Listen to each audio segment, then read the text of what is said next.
All right, the Cowboys can only hope that they're in a position to have a tiebreaker mean anything other than earning the first overall pick in the draft. We've talked at length about how they said they were going to go all in. They didn't go all in. It's amazing when you think about it, Chris. The thing that kept them, and that all-in comment from Jerry Jones happened late January at the Senior Bowl. And it quickly became clear that the impediment to going all in and adding players to make the team better was the roadblock created by no new contract for quarterback Dak Prescott, receiver CeeDee Lamb, or pass rusher Micah Parsons. And here we are, August 12, still remember the day, no new contract for Dak Prescott, CeeDee Lamb, or Micah Parsons. One of them held out, and it was Lamb. You and I think, still believe Parsons should have never set foot on a field until he got his next contract, but it's his prerogative. He chose to show up. That's good news for the Cowboys. But the bad news is we're still waiting for Jerry Jones and company to do what we know they're eventually going to do. That's what drives me crazy about this. You know you're eventually going to get it done. Why can't adults set aside these petty little concerns? Well, if I do it now, I might pay $1 or $2 more than I want to pay. Just get it done now. You know you're going to do it. So why not just do it? Well, I hear you. I don't get it either. I don't. I mean, I think on a human psychology level, I look at it and just go, hey, Jerry Jones is old school. He's got all this money. He's grew up. I'm going to make money. I'm going to save money. And he just doesn't want to dish it out. That's sometimes how I just look at it. He's like old school that way. I don't know. I really don't. Because like you said, like we've all said, these are pretty I mean, really, let's dive into this. Okay. There's two of these three contracts are like, what do you want to say? I mean, we know Micah Parsons is highest paid defensive player in football, period. Like, what is there to figure it out? Get it done. But he's not banging on the door. They're lucky. I know. He said he's willing to wait his turn. Which is crazy. It's going to cost him a lot more when they do it. Which is crazy, right. Dak Prescott, I would say, is almost the same thing. What are we waiting for? You have one of the 10 best quarterbacks in football. You just saw guys that are not even in his class at the position get $53, $54 million, right? I mean, I think Jordan Love's got a ton of talent. Am I ready to say he's better than Dak Prescott right now? Absolutely not. I certainly don't think Tua is better than Dak Prescott. Are you kidding me? All right? And I don't think Jared Goff is. So, I mean, boom. The NFL made it easy for the Dallas and Dak Prescott and the Cowboys here. Here, this is the going rate for Tua, who's a below-average NFL starter. This is easy to pay. This guy, who's a top 10 quarterback in the league, that's easy. And then you get into CeeDee Lamb, and that's the tougher one. And that's the one that I would sit here and go, I could see this one dragging out. Because by all due accounts, it sounds like CeeDee Lamb wants Justin Jefferson money. And by all due accounts, I will tell you that nobody in the NFL thinks that CeeDee Lamb is in Justin Jefferson, Jamar Chase, A.J. Brown, Tyreek Hill in that class. So that's where I think the rubber meets the road on this one. Two of the three are easy. This one's tough, and I don't know where it goes. I've come to two realizations as it relates to Jerry Jones over the course of this offseason. And to summarize, one, when it comes to figuring out how to deal with their great young talent, Jones and the Cowboys are cheap, short-sighted, and not as smart as they think they are. Two, I really don't think he wants to win Super Bowls. I think he wants to count money, and he wants the Cowboys to keep their spot as America's team, and at some level, he's impressed with himself that he's managed to do it for 30 years, even though they haven't played in an NFC championship game since 1995, and they are still the top draw. I think, as I've said time and again, and people act like this is a controversial take, he is a carnival barker who knows how to fill up the big top, and he keeps filling it up, and he's not doing what he has to do to position himself to win, because if you were serious about positioning yourself to take the next step, from where you got last year, number one, you would have fired Mike McCarthy, but we can't pay him to not be our coach. Cheap, cheap, cheap. Number two, you get Dak and CeeDee taken care of. You're fortunate that Mike is willing to wait. You get the other two taken care of. You have cap space available to go out and make your team better. You look at the objective evidence. They aren't doing anything to make the team better. They accepted getting their asses kicked at home by the Green Bay Packers with no repercussion for anyone. They should have fired McCarthy. I'm sorry, Mike. I know. Well, I guess we won't interview him again. Well, by the time we would ask, he'll be fired anyway. We know that's coming. Barring something that it would be completely unexpected and unforeseen and unfathomable at this point, we just feel that this is just kind of like a hey, listen, I'm here. You tread water year, and then they'll figure out what they're going to do after this season. Yeah, I don't get it. I don't, right? And I agree with a lot of what you said. I mean, the ironic thing is the glory days, right? The glory hole days that Jerry Jones has alluded to so many times. Welcome back, August 12th, all right? But all those, I mean, what did they do then, Mike? That, to your point, they went all in, right? Now, I agree with your sentiment that there is a lot of teams in football, and I talk about this with my friends in the NFL all the time, right? There's only 7 or 8 teams in the league that are really trying to go for it. Maybe a few more that are really trying to win the Super Bowl. The rest are GMs and coaches just making enough moves to save their job and prolong their tenure at the job. Let me just make sure I don't mess it up so bad so I can keep this going. I do think there is that. There's no question. Now, when it comes to the Cowboys, though, I don't think they're that. I'm sorry to say, I just think they're bad at planning and bad at balancing a checkbook and don't have good vision for the future that you've alluded to. Their foresight is horrible. It's horrible. And therefore, they kind of handcuff themselves all the time. Every few years, it comes into, whoa, we got to take a year off here to figure out the checkbooks and how we're going to make this work and all of that. Right? And, again, that's another thing where you look at it and, hey, they draft, they develop guys certainly well, but, they have not been a team that usually goes out there and makes a splash free agency signing or anything like that. And I think, again, that goes to the foresight and not being ahead of the curve and seeing contracts coming down the road like we see some of the other top teams in football do, on a consistent basis. And it's funny you say that because Jerry Jones would insist he knows how to see around those corners. And he's planning multiple years out. During that 5 weeks or so that the NFL had a $14 billion antitrust verdict on the books, he was using that as an excuse for not paying. I just feel like he's going to throw anything he can out there to excuse being cheap. Fundamentally, and his fans need to challenge him on this. Jerry, why are you cheap? You got a $275 million yacht. He testified under oath during the Sunday ticket trial, which happened after we were on our hiatus, but I've covered it extensively at PFT and PFTPM. He actually testified under oath he's never taken a profit out of the Cowboys, and he pays himself $250,000 a year. Under oath, he said that. I'm not here to justify or explain or accuse of not telling the truth, the whole truth, and nothing but the truth under oath. But that's what he said. But here's the bottom line. They like to keep that money in their pockets. And they know they're still going to make the money. They've made the business calculation. Look, we're still going to fill the stadium. We're still going to be one of the most popular draws in all of football. We're still going to sell hats and jerseys and this and that. And the incremental value we get out of spending drunken sailor style for 1 or 2 years to try to go grab a Super Bowl trophy is not worth it. It's not worth it.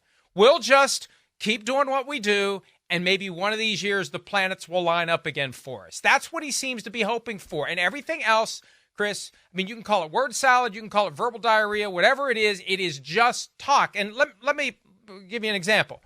Last week, he talked himself into a problem by saying he had no sense of urgency to get CeeDee Lamb signed. So yesterday, before the Cowboys and the Rams got together at SoFi Stadium, Jones was talking to his in-house production crew, and he tried, listen carefully, he tried to put the toothpaste back in the tube on saying there's no urgency to have CD present now. Listen to see for yourself whether or not he actually succeeded. Here it is. I think I got in trouble a little the other day when I said, look, we're not urgent about CD. Well, no one appreciates CD being on the field any more than I do. But let me say this, he wouldn't be taking a snap out here today. The bottom line is, what it is no, there's not that urgency. Now, I understand completely the angst that's happening when you're anxious about and someone says anything about whether you're missed or not. Well, CD, you're missed, okay? But you're not missed out here competing, and it doesn't put any pressure.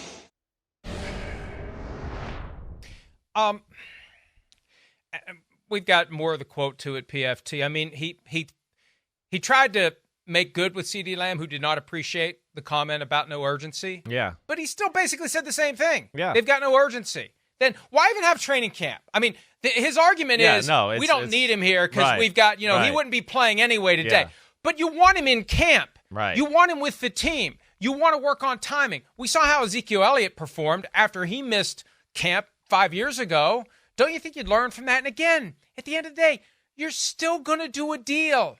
Let's be grown-ups here and let's just do the damn deal now. Yeah, well, I mean, come on. How many times have we seen that story altogether? Oh, guy misses training camp. Oh, guy isn't as good for the first part of the season or the whole season and never really catches up, and he's battling with injuries. Whether it's Ezekiel Elliott you're talking about, Deebo Samuel 2 years ago when he got his new deal, right? It's a tale as old as time in football. I mean, and again, it's crazy. That's all just owner media BS talk. Again, I know I was nothing at quarterback. I wasn't worth a damn. But I did play quarterback in the NFL and, was a starter at one point. And I think if you talk to any good starter or anybody that had a good career and played in the NFL and you went, hey, how were the training camps with your best receiver and how were the training camps without it? And how was your offense in those years when the best receiver wasn't there? And I guarantee it's going to be, of course, 99% of the time, yeah, we were off kilter. The offense wasn't the same, whatever it is. And they've backed themselves into a corner here. I don't know what they're going to do with CeeDee Lamb, but he's certainly the guy they've orchestrated the whole pass offense around, and they don't have anybody there right now that you can go, oh, well, those guys can take the burden of CeeDee Lamb off of Dak Prescott and the offense of the Dallas Cowboys. I don't see that. They went all in on CeeDee Lamb, and now they're mad that CeeDee Lamb's going, well, pay me. You guys went all in and gave me the ball all the time and made me the only receiver here and got rid of Amari Cooper and threw me the ball 190 times last year, and now he's like, you got nobody else, so you better pay me. Pay up, buddy, old pal. And he's waiting for it. And, I mean, it seems like it's inevitable, like you said. I just don't know what's taking so long. For an owner who claims he can see around corners, how do you not realize as last year is unfolding with all those targets, all those catches, exactly, first-team All-Pro status, maybe we should get ahead of this. Maybe we should, they traded Amari Cooper because they thought $20 million was too much. And then what happened? The market exploded, and it looked like a great deal for the Browns to steal him away from a team that was going to cut him in lieu of pay him $20 million. Back in 2022 when they did that deal. So instead of getting ahead of it, you wait. I remember at one point during the offseason, Jerry Jones explained, and I'm paraphrasing here, but CeeDee Lamb wanted to wait until Justin Jefferson's deal was done. Isn't that your warning sign to get the damn deal done before Justin Jefferson pushes the market to the maximum level that it's ever been at $35 million per year in new money? Swoop in and make him an offer that he won't refuse. Yeah. It doesn't have to be an offer he can't refuse. It just has to be an offer he won't refuse. Once you put that money on the table in front of a guy, life-changing money, and all you got to do is pick up that pen and put your name. And it's yours. So put him in that position. I don't have inside info here with this. Maybe you do. Maybe you know some inklings or things about this here. I'm going off of just what I hear in the general public and rumors through people I know in the NFL, but I'm not going to sit here and tell you I have any tangible, this person told me and they're on the inside of CeeDee Lamb's crew or the Dallas Cowboys. I don't know. But, I got to think that, yes, he's asking for Justin Jefferson type of money at the end of the day, and that's it. And maybe he's not willing to accept an A.J. Brown type $32.5 million, and that's where the problem is, and I understand that. Again, my stance on wide receivers. Mine is like, if you can't line up outside against man-to-man and the best corners and just run by people on a consistent basis, then I don't think you're like one of the top receivers in football. And CeeDee Lamb, he can run by you to a degree, but that's not really what he is. And to me, that's why I don't put him in the class of some of those other guys. But damn good. And like we talked about, they've pigeonholed themselves here with what they've made him in that offense. So I got to think it's just about that bottom line average and that he wants to be on just Justin Jefferson's level, one-up him, something like that. And Dallas, of course, in their own way is like, wait, you're not Justin Jefferson. You're real good, but you're not him. And that's where, I think there's probably a problem coming here. And one thing we've learned, there are lots of ways that you can skin that cat. You can put in a phony back-end year to get you to the APY you're trying to get to, like we saw with Tyreek Hill's deal. We saw it with Alvin Kamara's deal. Now it eventually creates a problem. But if you just want to be able to say you're at $35.1 million per year, we can give you a hell of a lot of money, and we can work with you to structure the deal in a way that you are the highest paid receiver in NFL history if that's important to you. And I hear time and again those things, those measuring sticks that cross over from team to team, that number that gets attached to you as to what you're being paid has a lot of value to certain players. If that's what he's looking for, they can work this out. There are other issues, and I don't know the niceties of Lamb as much as I know with Prescott. For Prescott, for example, one of the challenges is that the Cowboys are trying to get an escape hatch where maybe after 2 years they could say, all right, we've seen enough, we're moving on. And we talked, you were on PFTPM a couple of weeks ago after Jordan Love and Tua Tagovailoa did their deals. 3 years, the commitment made by the Packers and the Dolphins to Tua and Jordan Love. The Cowboys are looking for a 2-year out, I believe, with Dak, and that's one of the reasons it's not done. With CeeDee Lamb, you could do a 2-year out. You could do a 3-year out. They had a 2-year out with Amari Cooper. Right. That's why they traded him. $40 million over the first 2 years, and then they were looking at $20 million each of the next 3, and they were going to rip it up if they weren't able to trade him. So that may be a similar thing with CeeDee. They may want to go 2-year commitment and then make a decision after that. And whatever it is, here's the thing. It hasn't gotten done, but we know it will. It's not like he's going to sit out into the regular season. It's not like they're going to trade him. They want him. They want him. They need him. And they're going to get it done. And they're only hurting themselves. As you were saying earlier, I remember all the way back, first time this registered for me was in 1999. Jamal Anderson, the running back of the Falcons, had a huge year in 98. They went to the Super Bowl, tears an ACL early in 1999, week 2, I think. And Dan Reeves, the late Dan Reeves, and he made some comment like, well, it happens when you hold out. Words to that effect, if I recall correctly. There's always a chance I don't. And I don't know that you can pin that, but we've seen when guys aren't there to get properly prepared for an NFL season and they're working out on their own, it's not the same, and they're not the same. So I know it's a deadline-driven business, and let's figure out when the clock strikes 12, and we're going to hold our money back until the clock's striking 12, and the chariot's turning into a pumpkin, and let's go and let's get this done. I just think that's misplaced because the clock should be striking 12 when it's time to go to camp. That's right. Not when it's time to get ready for week 1. Yeah, no, I think that's what a coach would tell you, and that's probably what the quarterback would tell you. But that's not, sometimes what the owners and GMs think of. And that's where, their butt's not on the line sometimes with how the guy actually looks on the field when it comes time. And that's where, it doesn't make a whole lot of sense, but the time is urgent. I mean, are you kidding me? Come on. Troy Aikman, back in the day, if he was in training camps, good football team, and Michael Irvin wasn't there or whatever, you don't think we hear all these great stories all the time from Jason Garrett and Troy Aikman and how crazy competitive and psycho and detailed he was. He'd be on the Cowboys' asses. Like, he would be all over them. Like, what the hell are we doing, Jerry? What are we doing? That's what he would, because he knows, hey, we're missing time to work, to be better, to get on the same page. It is important. So, you can't swipe that under the rug, and I don't expect him to look his best when he comes back because of the long hiatus here now.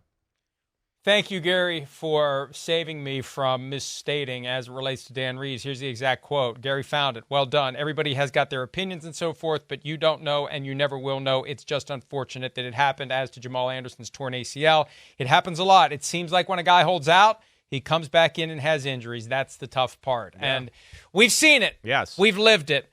And you would like to think that a guy who has owned the team for 35 years, and I've been here when it was glory hole days, and I've been here when it wasn't. That was his quote from 2012. Well, one of the reasons it hasn't been for 30 years is because cheap, short-sighted, and not as smart as you think you are. I'm sorry, Jerry. You're great for the NFL. You're a great business person as it relates to marketing the game. He has a great innate skill in how to take the NFL and move it to a higher level. But when it comes to holding a team together and knowing when to pay and who to pay and how much to pay, cheap, short-sighted, and not as smart as he thinks he is. And, Chris, my all-time favorite stat right now, subject to change, especially if the Cowboys would get back to the NFC Championship.